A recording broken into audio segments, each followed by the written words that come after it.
Hey now, everybody, welcome into show number 78 of Rock Bottom. The Pucknologists here on Tealtown USA, because literally, ladies and gentlemen, we have hit effing rock bottom. I am your host, AJ Strong. With me tonight, holy crap, it's the entire crew of the Pucknologists. We have Hockey Jerk for the third week in a row, and the return of the one and only Rocket Backhander. Hey. Bring the party horn. Bring all your parties. We're all horny. It's Rocket back here. Yeah. Lucky for us, the playoffs don't start tomorrow. Jesus Christ. You're not kidding. You are not kidding. So let's take a hot and juicy one out of the Hot Takery Bakery. One Drive show on TSN. That's right, the Toronto Maple Leaf Sports Network calling out Erik Carlsson for flat out being disinterested and embarrassing. Funny that we made these same points like a couple weeks ago, but whatever, and that some people said that we didn't know what we were talking about. But now that, the TSN, the talking heads, the Canadian hockey people are now calling out Erik Carlsson. So good on you. Good on you. What if they're mining our content for that hot take? Can a brother get a residual one time? I'm just asking. I wish. I'm just saying. Around the NHL, injuries are kind of piling up a little bit, people. The darlings of the West, St. Louis Blues, we got Tarasenko out, likely till the playoffs at this point. For the Avalanche, Rantanen and Landeskog to miss significant time. And for the Golden Knights, Marc-Andre Fleury going to be out for a few games. Now, Malcolm Subban, not the most tested guy in the world. Garrett Sparks is backup, emergency call-up. Let's just say that if you're going to look at start beating the Golden Knights, now is the time, and I would hope if you're a team other than Montreal, you can do it inside of regulation.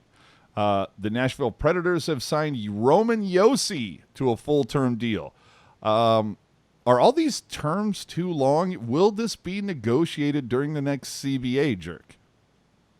Yeah, I think so. I think the NHL is already pretty upset with, these 7 and 8 year deals that end up getting traded or bought out or shelved away. How long did Luongo sign for? Was it like 12 or 13 years? Yeah, I mean, this last CBA, the NHL definitely did better, limiting it to 8, because there were a lot of 12, 13, 14 deals out there. But I think if what I've heard is true, the NHL wants that extension max around, I think they said 6 years, and then obviously that would make UFA contracts a 5-year max, which I think is nice because you're still young enough to sign another ring the bell type contract. Yeah, it's getting a little weird. We got to dial down some of these terms. In an absolutely wild game in Dallas, no pun intended, because the Minnesota Wild were involved. Former Shark Joe Pavelski, one of 3 stars that scored goals off Wild players to roar back from a 3-0 deficit to put 5 goals past former Shark Alex Stalock. You talk about all the sprinkling of former Sharks in this one, but that was sick. All the goals that went in against the Wild, off Wild players. Not to be outdone, Braden McNabb for the Golden Knights said, "Hold my beer," and versus Montreal, 2 goals go in off of him. It's been that kind of week. And finally, around the NHL, Andrei Svechnikov goes full-on lacrosse goal against the Calgary Flames. When is the last time you saw that? Just when? Tell me. In an NHL game. Anybody? Bueller? Exactly. No. I mean, you see guys try it, but that's the first time it's ever been successful. Yeah. Oh, it's like an onside kick in football. You get it once a season, that's about it. So let's move on to the Sharks. Since we last spoke with you, the Sharks went 0-3 versus Boston, Winnipeg, and Vancouver.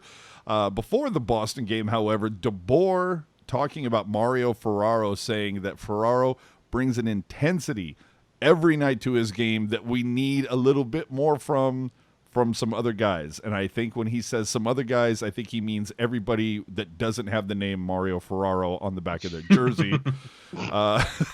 So they start off in Boston facing the hottest goalie tandem in the league in Rask and Halak.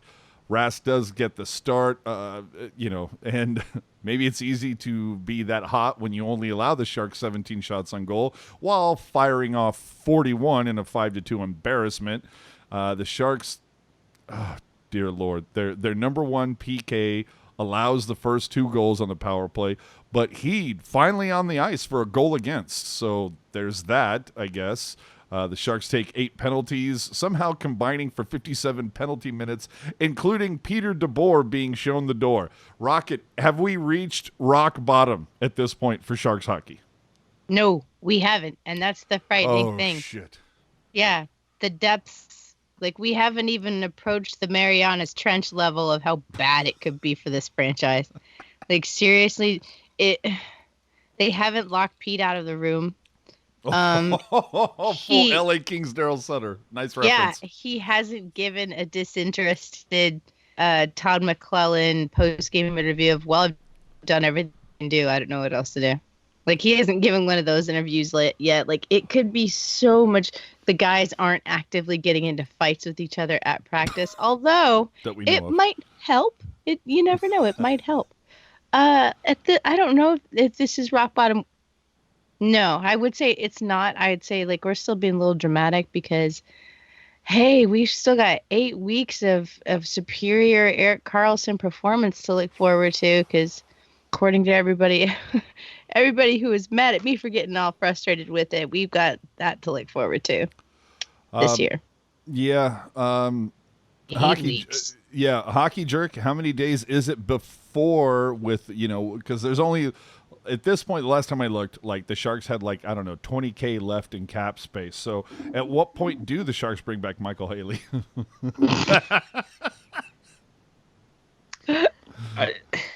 What's Mike Brown doing these days? Yeah, right. Don't put that out there because I'll tell you this. I've been fired from jobs before, and not once have they said, "Hey, why don't you just come back?" And so we don't need to do the same thing with Michael Haley. We let him go twice.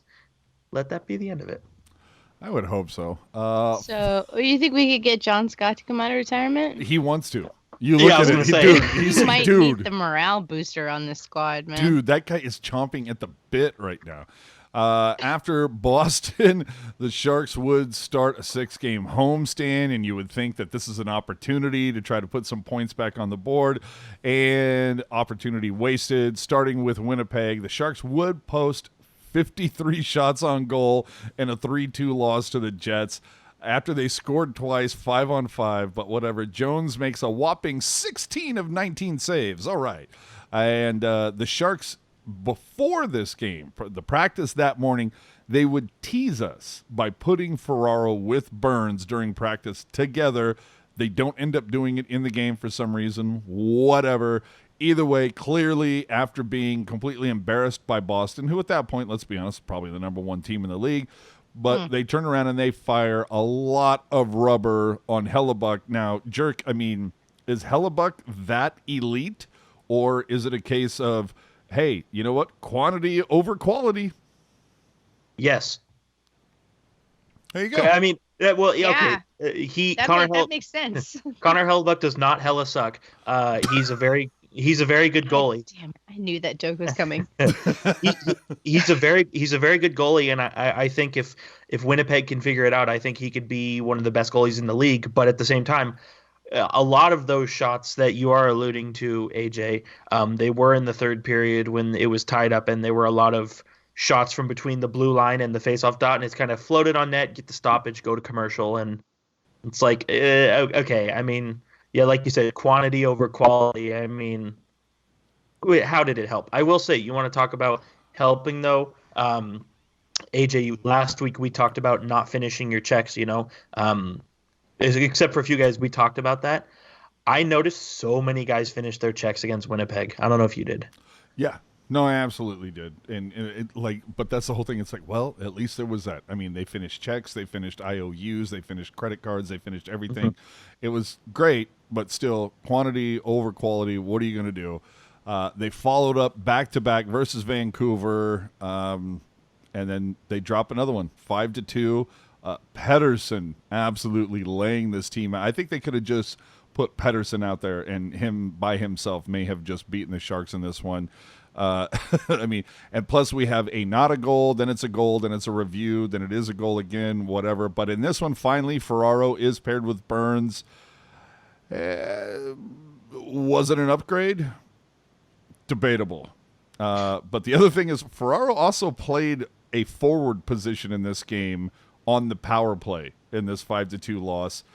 I mean, Rocket, at this point, are you surprised that like EK65 isn't centering a line between Burns and Ferraro? With Couture and Thornton playing defense?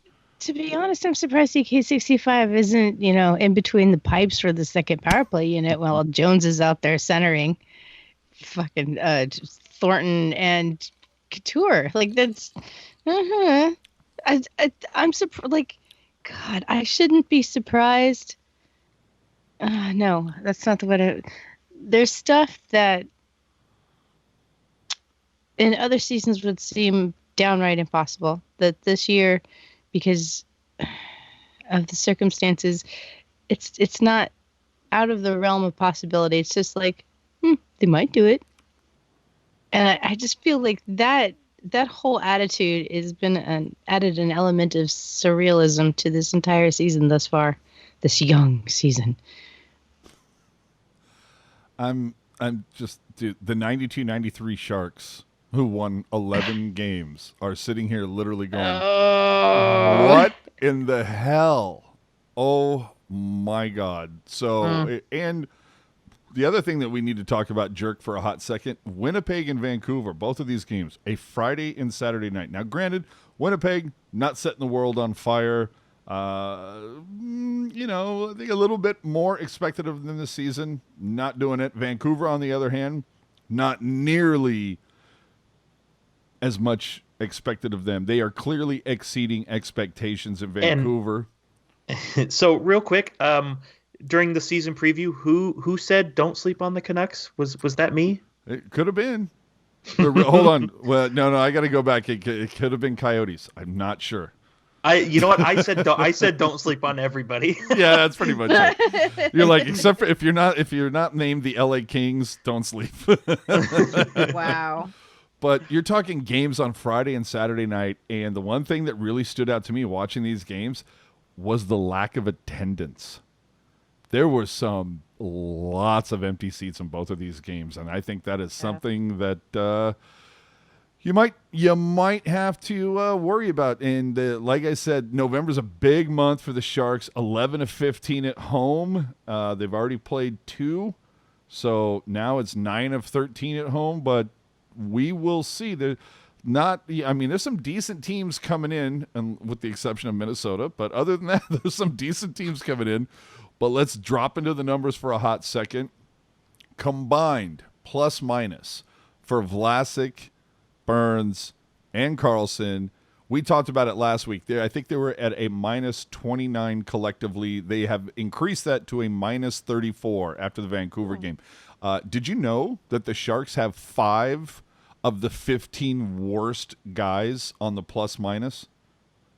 That's something to write home about. And when it comes to natural stat trick and looking at more of the numbers, the Sharks are 30th. Now, remember, there are 31 teams in the NHL. The Sharks are 30th in goal differential at minus 20, 29th in goals against, 29th in goals against average, 29th in save percentage at .881, 30th in high danger chances allowed, and 28th in high danger chances for. It is a shit show unless the Sharks are on the penalty kill, which right now they're number 1. What do you do here, Rocket? I mean, how do you right this ship? Where do you start? Well, I don't want to. How do we right this ship? Like, first of all, I know that dry docking this beast and disassembling it down to the bolts and then chopping it up and shipping it off to India is out of the question. But that would be my my solution for this, because it is just and that's another reason why I think I'm not upset, why I should be so passionate like other Sharks fans are this season. Like because I can't see a way to fix it with the way things are being run. And I don't think, I don't know, man, somebody's got to find a way to change something, because they can't continue like this. It won't get better. It'll just be Pete DeBoer's line blender de jour. And, that's going to be the same outcome. Sharks lose. Yeah. I mean, I don't think I don't want to be that person, because I was that person last season and everybody was like, you're overreacting, oh blah blah blah, you're just a hater. So that's kind of turned me off on giving my honest opinion about it. But I've felt like this team has been nosediving towards the planet at a rapid speed since last season, and they haven't really changed any of the personnel on either side of the ice to really change that trajectory. So I'm like kind of just sitting back waiting for the big splat to happen, It feels like it has happened.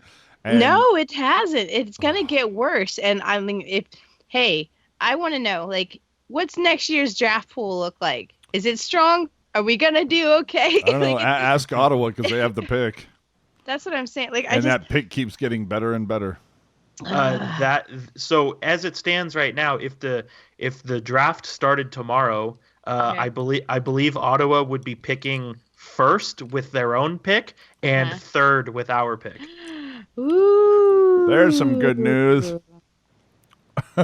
So I'm really excited to watch the Ottawa Senators next year, because that's the ultimate could have been of a lifetime. Yeah. I mean, you know what? I was telling Rocket before we went live. This is right where we want to be. Things are going to turn around. It's going to be good. We're coming up the. We're gonna make everybody think we suck. What's the opposite of coming in hot? The San Jose Sharks. Going out cold. Yeah, I guess. Cold, which is what the Sharks are also doing, because they look pretty dead some nights. Yeah, you know what?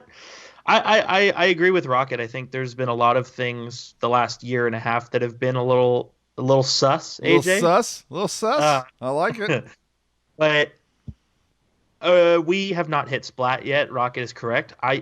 I'm trying to be a better person, more optimistic. I like to think they can turn it around. But what is splat? I don't know. How many more losses? Like, where do you call splat? Splat is trading off pending UFAs at the trade deadline. I think splat is a fight. There's got to be like some sort of fight in public. There's got to be a meltdown. We're talking 4-10-1. Like, what is splat? Is splat 4-15-1? 5, 16-2? Like, what is 18? splat? It has to be 18 in a row. They have to beat the record.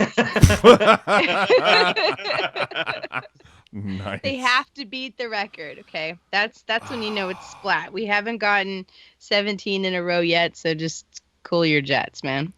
Yeah, well, and like you're saying, there is room to sink, because right now the Sharks are only 23rd in scoring. So there is some room. The power play has fallen out of the top 10 to 13th. The defense is not defending. The Sharks have allowed the first goal in 11 of 15 games, have been outshot in almost every game. And while they were able to throw 53 shots on goal and only allowed 19, they still lose. So, yeah, no, I'm kind of feeling you right now. Like, at this point, if I'm Simek, I'm sitting there going, no, I'm not ready to come back. I'm good, guys. Yep. Like, seriously. By the way, talking about Simek for a hot second, the Barracuda, since Simek has come back, the Barracuda have played 3 games. For some reason, bizarrely enough, I'm not sure why, he did not play November 1st versus the Stockton Heat. But prior to that, being a game versus the Bakersfield Condors, Simek did, in fact, play, got an assist on the 5th goal in that game. Beautiful pass by the way. And then along with that, the Barracuda recently played the Tucson Roadrunners, and Simek got an assist in that game as well. It would not surprise me when you look at how close to rock bottom the Sharks are, that it's kind of like, Christ almighty, get Simek in here. But this is something that we talked about a little bit last week.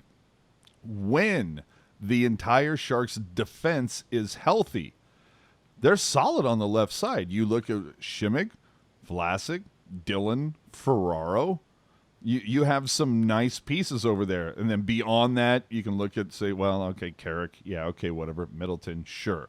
But on the right side, it's Burns, Carlson, and then what? It dives off a cliff to Heed and Prout. Prout is having concussion issues. Don't know what's going on there. Tim Heed clearly shot or did something wrong to Peter DeBoer's dog, so he's in Chateau Bow Wow. Either way, here's the thing that I want to ask you. I'll start with you, Jerk.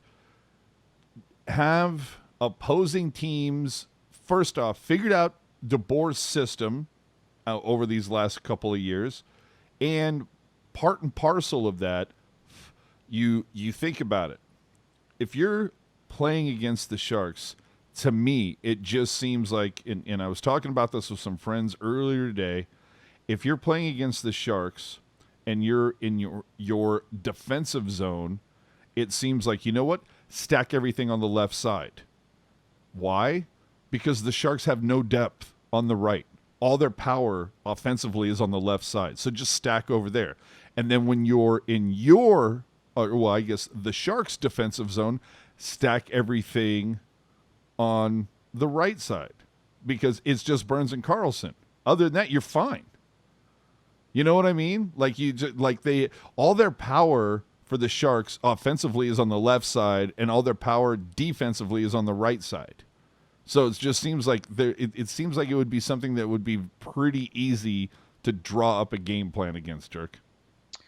Yeah, I think you're absolutely right. I mean, I think in an ideal situation, you would want to have a really good defenseman who can break out the puck on both sides of the ice. But as you alluded to, both Burnsy and Carl are on the right side. And so if they do have to go D to D to the left side, not saying any of those guys on the left can't break it out, but if you're looking for that stretch pass or that fly through the neutral zone and get the puck in the offensive zone play, it's going to be less likely to happen from the left side versus the right side. I think what it is, and this is a little bit where we're putting on the coach Jerk hat here.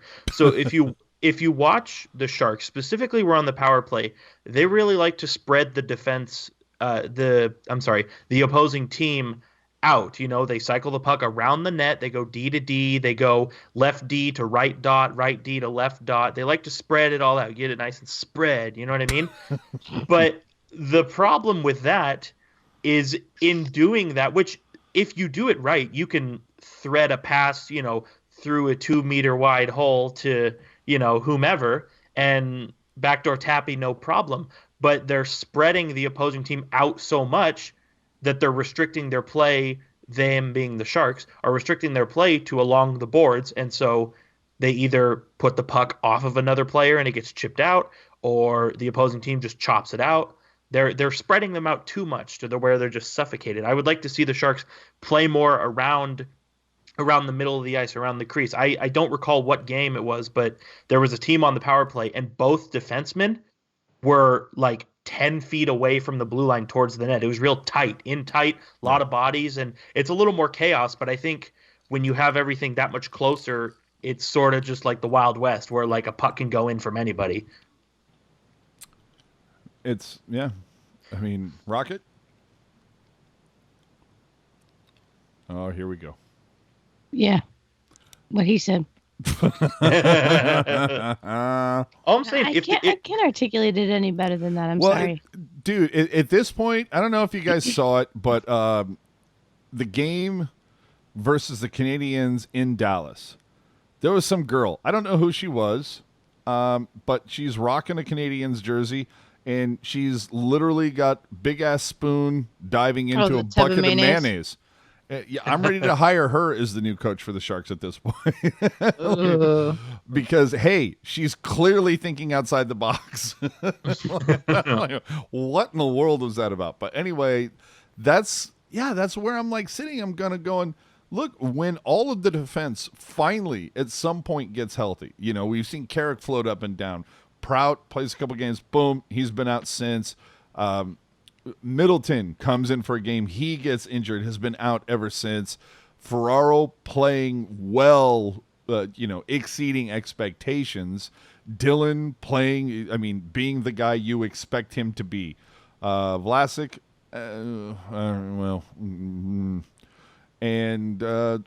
but either way, the big three, the big money guys on the blue line, not earning their cash right now. You have to put it out there, and it's something that we talked about last week, but it still bears repeating. Was signing Erik Carlsson a mistake? Rocket. Well, at the risk of not sounding like a nice person, yeah. I don't know that Rocket has ever risked that ever before or been worried about making that risk. I'm just, because, I try as I go along in my experience as a fan, I try to be mindful that these are humans. And, I don't want to be too shitty because, they make millions of dollars, but they still make a lot less than other professional athletes. And they still have their own personal drama to deal with that, the general public has no idea about. So, I'm trying not to be too shitty about it, but God damn it, Doug. I think about this deal, and it just makes me mad. And it doesn't make me mad that they decided to try to experiment with, having a Burns 2.0 out there. Why not? One was good. Two should have been better. Made sense while it was, out there. But that's the whole point, is you're saying, one was good, two is better. Jerk, your take on that? Where it was, you already have a Burns. Why do you need another? Well, see, but that was, I think, the philosophy behind it. And it's like, sure, okay, shoot your shot. That's great. But I don't know why Doug had to go that big in order to get that deal done. And did he have to go that big to get that deal done? And it's the idea, mad. It's the thing that everybody says, well, if the Sharks weren't going to give him that, somebody else would have, which to me, I always sit there and go, okay, fine, let them. But remember, the Sharks were the only team, Jerk, that had the option to give him the 8th year. And right now, that's not looking like the best. No, it was not a mistake. I went into this last week, but it's going to turn around. That's all I'm going to say. It's good. You don't dominate the league, and I'm speaking as Erik Carlsson. You don't dominate the league for so long, and then all of a sudden you suck. I'm not making excuses. I'm not saying it's XYZ as to why he sucks or is playing poorly, but there's no reason to think it's not going to turn around. And like Rocket said, if you have one, why not see what two can do? Now, I was definitely in the camp where I'm like, why the hell did we re-sign him? We have Brent Burns. But if everything gets dialed in, then who cares? But and will it be you have a dialed hard in time soon enough? Well, I don't know. We got 8 years to see. But no, dude, we got a few games here before the Sharks are just completely out of the playoff window. I don't know. I hate this idea that Erik Carlsson is the root of all our problems, and I don't want to be that guy, but I think if you say Erik Carlsson has solely caused the destruction of this team, I think you're wrong. I would agree with that. I don't think that Erik Carlsson as a person is the root of all the Sharks' problems. Is I don't his even think contract a key factor? I think you can make an argument for that. But how many? Okay, how many players are on an NHL roster? Anywhere from 20 to 23. Well, 23 on an average night.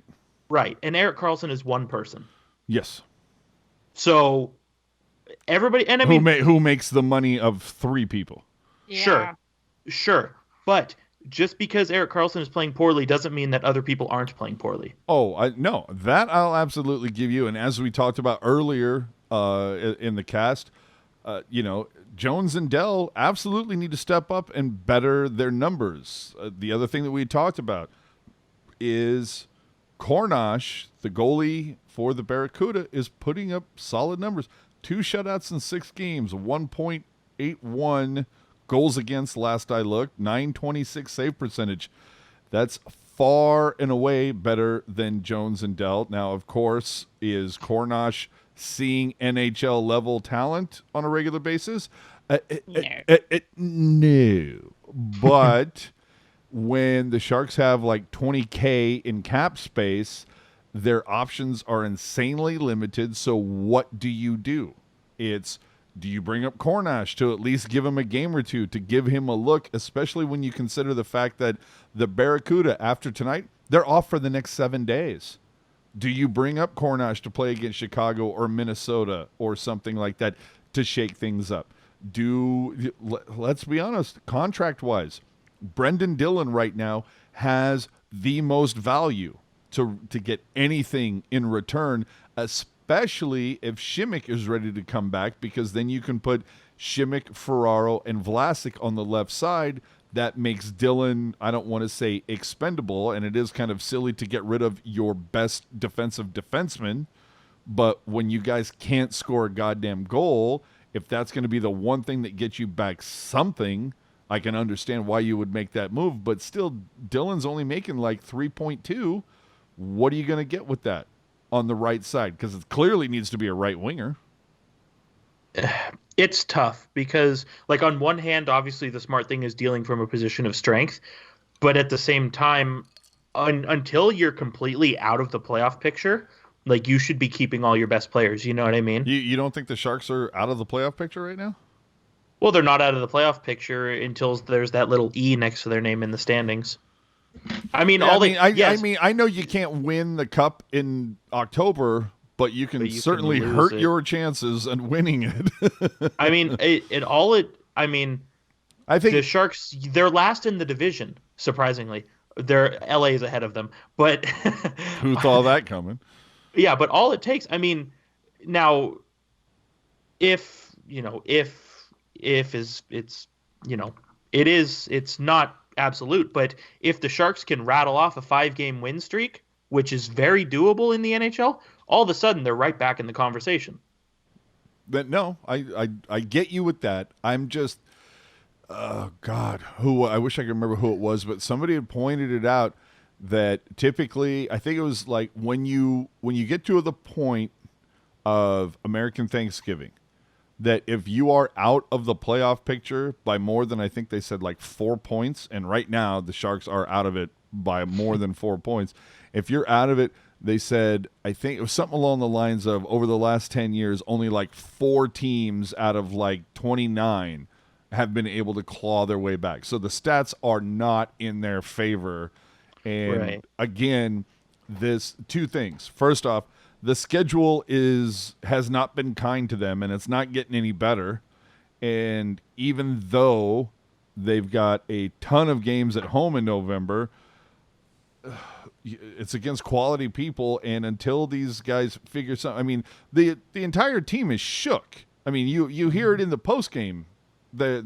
You talking to the guys and say, yeah, we're frustrated, we're embarrassed or whatever, but we're not passing blame. Everybody needs to look at their own game, blah, blah, blah. Okay, well, yeah, you're going to say all the correct things to the media. Like, I want to be the fly on the wall that is in there when the media is nowhere to be found, just to, again, there's just so many leaks in this boat. I'm not even sure where you start. You dry dock the boat, you strip it down to the bolts, you cut it up into pieces, and you sell it as scrap metal to India. That's what you do with this to right this ship. This is the damn Titanic, dude. Well, let me ask you this then, Rock. What will it take? Like, okay, 4 hypothetical shits and giggles. Let's say that between now and Christmas, the Sharks continue the pathetic trajectory that they're on. And between now, they have, 25 games and they win 5 of 25. And, at this point, coming into it, by the time Christmas is around, they have literally 10 wins. When do you start selling off pieces? Like, when do you say, okay, this season is a lost cause, and it's time to start planning for the future. Now take into account Logan Couture, Evander Kane, Vlasic, Burns, Carlson, Jones. All these guys have long contracts and no moves or no trades. Like, and you don't have any cap space.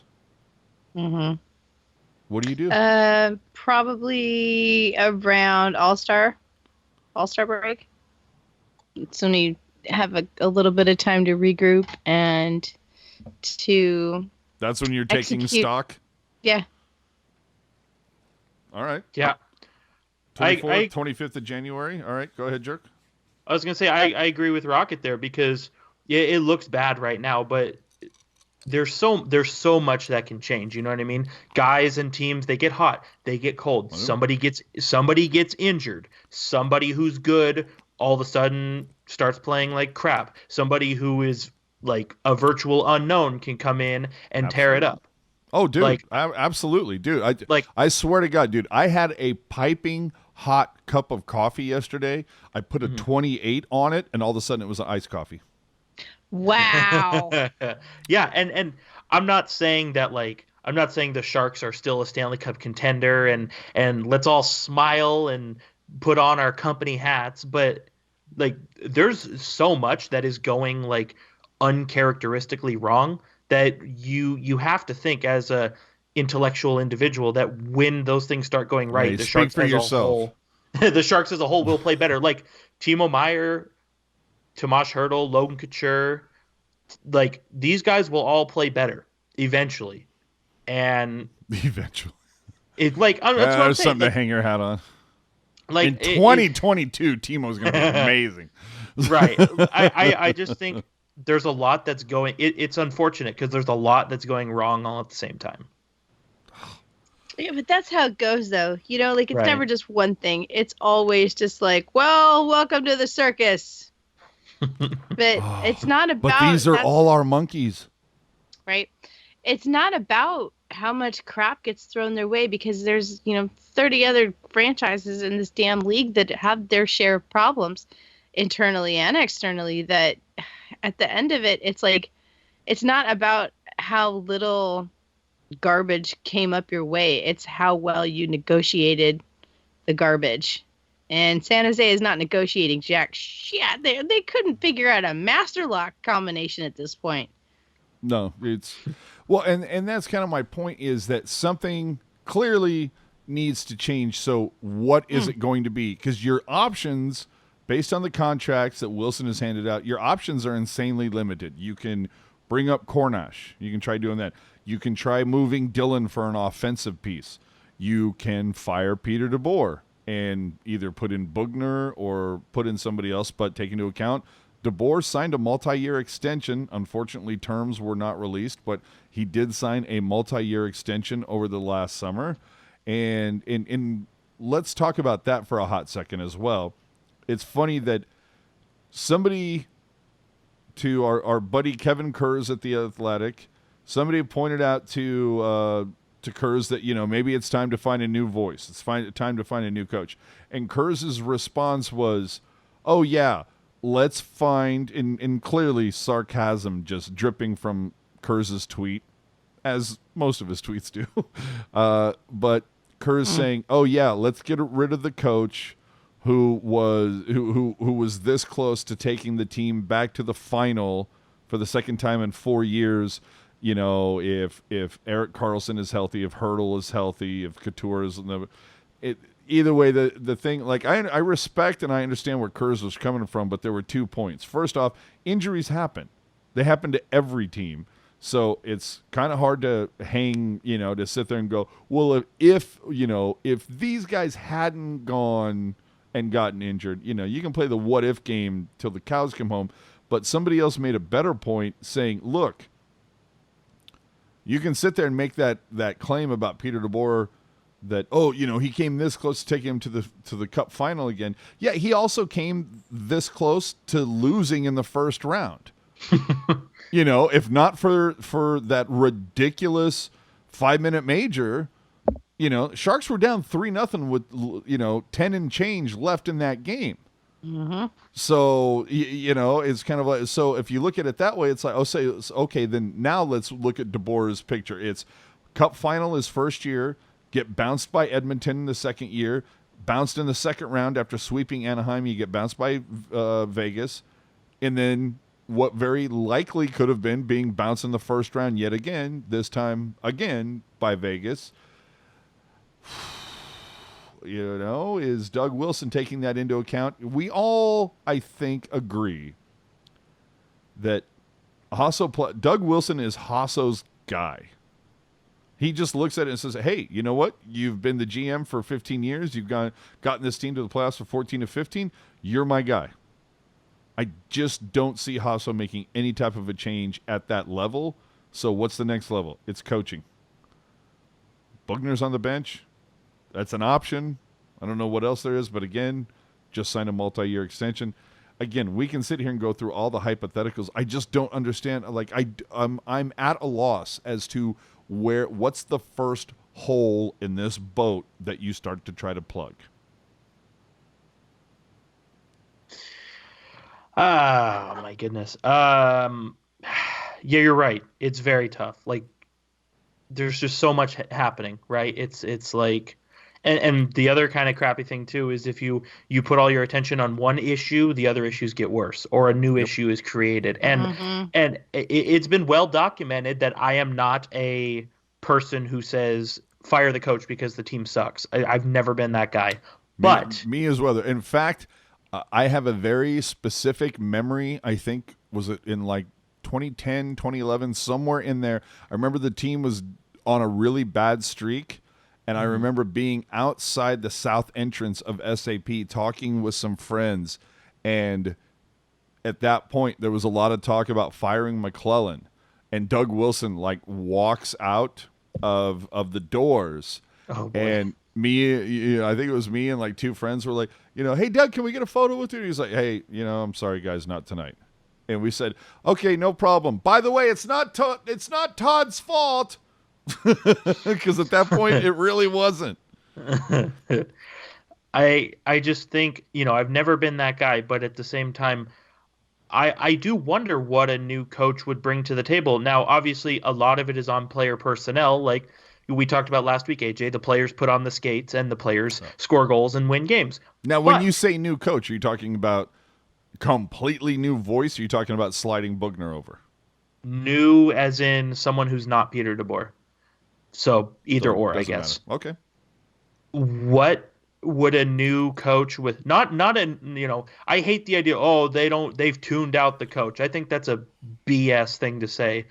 I'm more thinking maybe somebody who has a different philosophy or a different opinion of what works best in a game situation. Like how earlier I talked about how the Sharks on the power play like to spread it out while some other teams like to bring it in tight. Yeah. Just stuff like that, different philosophies. How would that work with the player personnel the Sharks have? And to go back to Erik Carlsson again, if the Sharks maybe had a coach who was all about run and gun, high fly, let's move quick, I think Erik Carlsson and to a lesser extent Brent Burns, I think would thrive under that kind of system.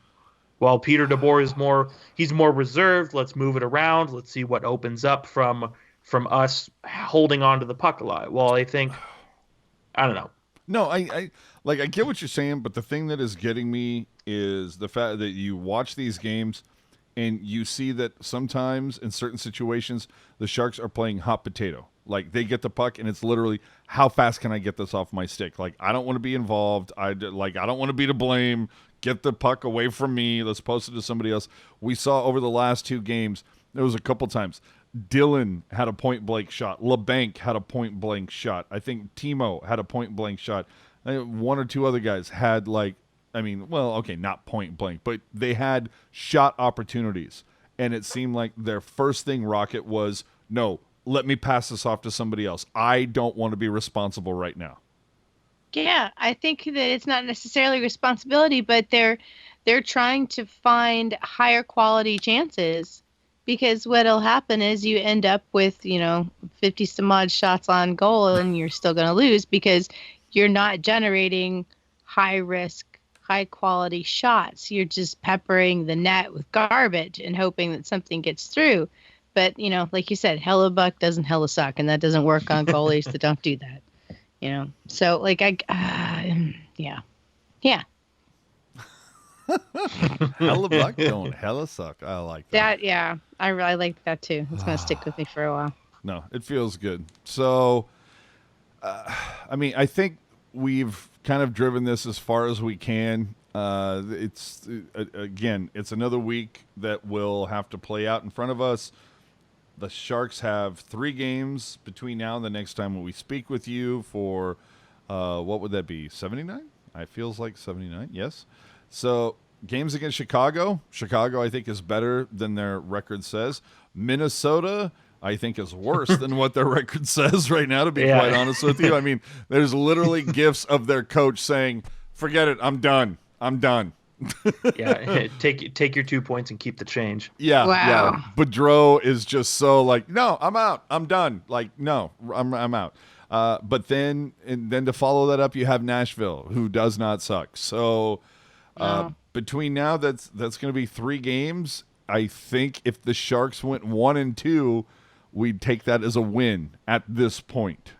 Like, it's just, we're all ready to go full ratto. Just win a game. It's not even just win the game. It's just win a game at this point. Yeah. And we all remember, the cliche, I'm old enough to remember. Well, I'm old enough to remember when the Sharks lost damn near 10 straight, and the answer from Wilson was to bring in Joe Thornton.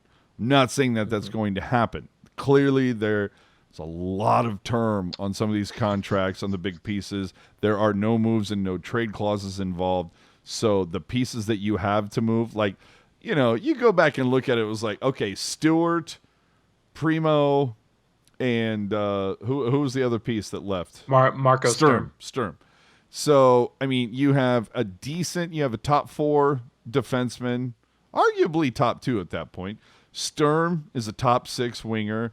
And then Primo, 3rd, 4th line grind guy. So you try to put that out now. It's like, okay, so who are you going to get? Who's the big name you're going to get? Again, cap space falls into it, but who are the 3 names that you try to trade to get something decent back? I mean, Dylan is comparable to Stewart value-wise, not offensively. Dylan clearly better defender than Stewart was, but Stewart clearly a better offensive defenseman than Dylan is. I was really sad when we traded Brad Stewart, just on a side note. Dude, I was a big Stewie fan. He was never the same after that hit from Jody Shelley, but either way, Dylan, and then who else do you throw into there? Is it like, I don't know, LeBanc and Sorensen? Hurdle. Oh, bullshit, Hurdle. But, I mean, you could say LeBanc and Sturm. That's somewhat. Yeah. And then Primo and Sorensen. These are, Lucas Radil. Well, I don't know. Well, you know what? Primo, he's got a point. But yeah, I mean, I remember the Sharks from the mid-2000s. So. Yeah. So it's kind of like, well, you can try to make that move. But again, the Sharks, Doug Wilson has painted himself into a corner with all the term and all the cash that he has given out. Now, granted, if I remember correctly, the cap didn't go to where a lot of people thought it was going to go this last season. That also may have tied his hand a little bit more as well. Tied a lot of people's hands, yeah. Yeah. So and not in a good way either. Yeah. So anyway, I think we've got the next 3 games are going to be it's going to be really interesting to see what happens. Again, I am of the thought that Simek will be wearing a Sharks jersey come Tuesday versus Chicago. I don't know that that's going to fix all the problems. Again, we know that DeBoer has a predilection for his righty-lefty matchups, and it'll be interesting to see if he decides to slot Simek right back on Burns' side, keep Vlasic and Carlsen, I guess, which would leave you with Dylan and Ferraro. Both lefties, but okay. Maybe you have Dylan and Carlsen and you have Vlasic and Ferraro. And actually, I kind of like that matchup a little bit better because Vlasic, man, God, that guy hit the wall at 31, didn't he? When it comes to skate speed? I would like to see, if you remember Simek's first game last year, I would like to see Simek tell Erik Carlsson to stay on his side of the ice. Oh, yes, yes, yes. Absolutely. So with that, I want to. I think we can wrap this one up. We can put a nice little tidy bow on this one. So, Hockey Jerk, where can the people find you on the social media to get more and more of your hot takery and foreseen points? Well, I thought you were just going to not restrict it to social media, because I was going to say you could find me on Santa Clara Street banging a wrench onto a lamppost in front of the SCP Center until the Sharks win a game. Okay. But on social media, you can find me on the Twitter machine, at hockey_jerk. A lot of hot takes, as you said, AJ. I mean, hot takes are great. Foreseen points, I recently just started tracking this year's, and right now Kevin Kurz is in the lead, and we can't let that happen. So send your foreseen points to me. Please tag them with #foreseen, and please spell foreseen the correct way. Yeah. Let me ask you one question. Is Kurz aware that he's playing the game? as far as I know, the only person who's aware that there is a game is me. And me. Yeah. Zach. I'm pretty sure Zach does. Yeah. Who the hell's Zach? Zach Devine, Zach the Bear. Oh, yeah. Devine the Bear. Okay, not the Zach that everybody has lost their crap over. Not that one. Yeah. No, not that one. I think I would say probably 86% of the people who are playing don't know that they're playing. There you go.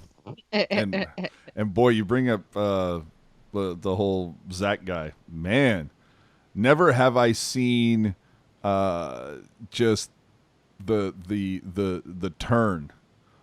Like, everybody just, before he came out to San Jose, everybody would like see, so many people seem to support this guy. He comes out for a weekend and everybody's like, fuck that guy. He's the Jonah. Oh my God. Yeah, he's the Jonah. So, okay, I watched this movie because I like movies. It's based on a book. And so it's called, what is it? Master and Commander, Far Side of the World, some junk like that. And there's this one dude on the ship that, like, officers and enlisted men are not allowed to interact with each other, and you're really not supposed to be friendly. Never the twain shall meet. Yeah, and you're not supposed to be friendly with them. It's just work. That's what you do. And so this one dude, like, messed up, and he's trying to be nice to everybody, and people don't respect him. And, like, everybody else who, like, is at his rank is, like, 12, and he's, like, 22. So he's really not going anywhere his military career. And anyway, so, like, there's a lot of crap that starts happening with the ship, that's bad weather and stuff, and the enlisted men start mumbling amongst each other that this dude, the schmuck guy, is the Jonah. And they say, like, yeah, he's cursed. They had to get him off the ship in order for, like, the weather to break. Well, so yeah, way, so Zach was the San Jose Sharks Jonah. Yeah, dude, the haters have come out in full force. Wow. Can I say one more thing real quick before we go? Let it rip. Yes. So those of you who were at the game against the Vancouver Canucks on November the 2nd, you most likely saw before the third period, I believe it was, a inebriated gentleman was scaling the glass. I said I was sorry. Yeah, I was gonna say I just want to let everybody know that was not me. Oh my gosh. What, did that happen like during the game, or was that like intermission?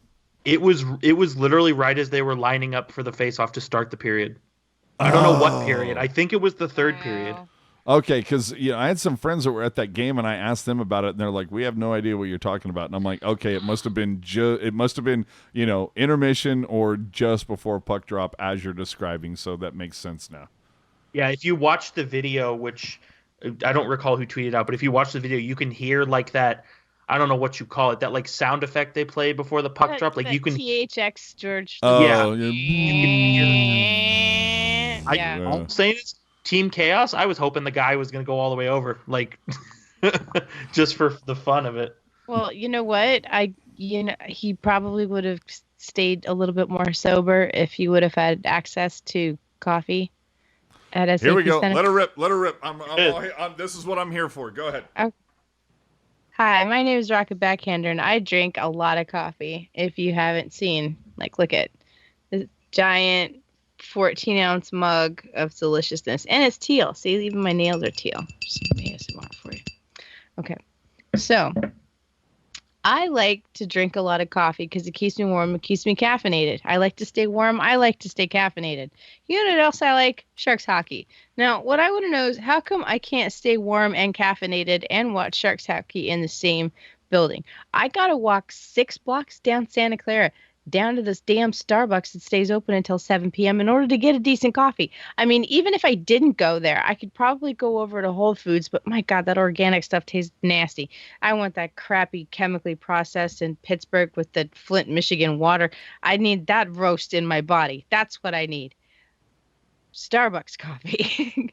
So what I want to know is why can't you get a coffee cart? And don't tell me it's a real estate issue on the concourse. You know it's not. I know it's not, because I have seen Dunkin' Donuts carts on NHL concourses where it only takes up maybe a 4-foot by 4-foot footprint, and all they need is an electrical outlet because they have their own water and stuff. They're all perfectly contained.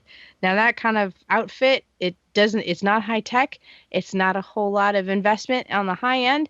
And I want to know why the hell I can't get coffee at SAP Center, because Airmark coffee tastes like complete asshole. Don't ask me how I know what asshole tastes like. Okay.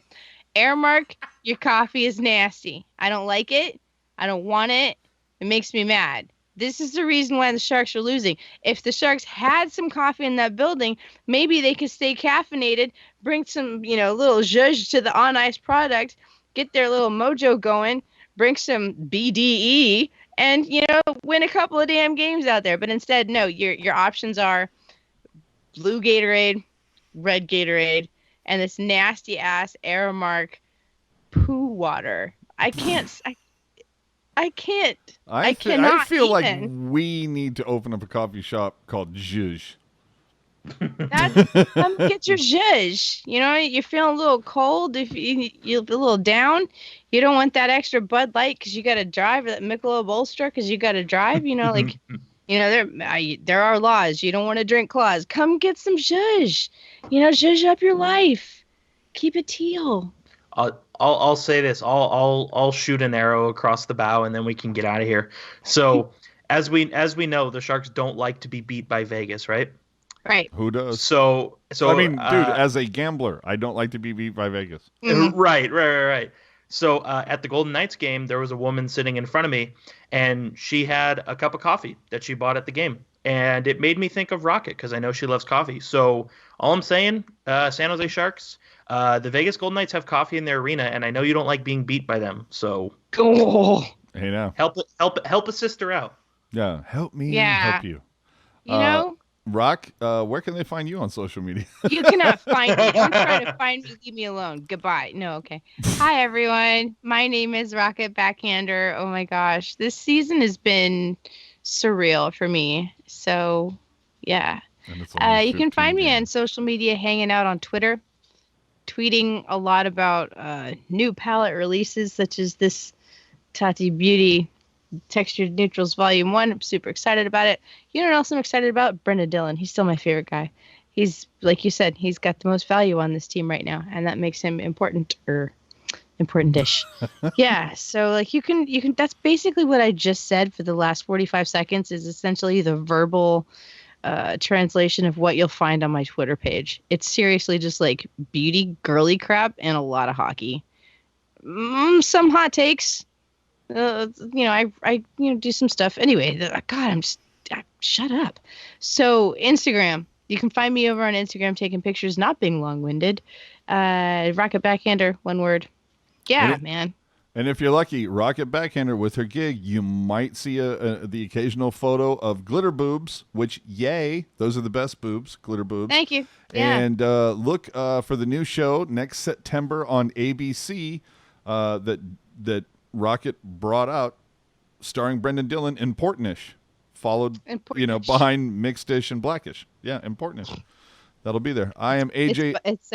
It airs after Winning Adjacent. I am AJ_strong on all the social media, blah, blah, blah, blah, blah. This is the end of, what did I say, 78? 78 sounds 78. Like a good one. All right, 79 coming. Nice. Oh, no, it's 69. That's nice. 79. Okay. 69, nice, plus 10 next week. Yeah, when you get a 10, that'll do 69. Oh, man, I'm taking this to a whole new... Wow. And it's over, ladies and gentlemen. We'll see you next week for episode 79. Thanks for tuning in. We will catch you all next time, but do us a favor. Hit the subscribe button. Follow us on the social media at tealtownusa, Twitter and Instagram, the website, tealtownusa.com, and whether it's iTunes or SoundCloud or wherever, leave a comment, leave a review, give a thumbs up, give us the 5 stars. We would appreciate it. We will see you all next week, and hopefully somehow it involves a Sharks victory. Oh, God, I hope so.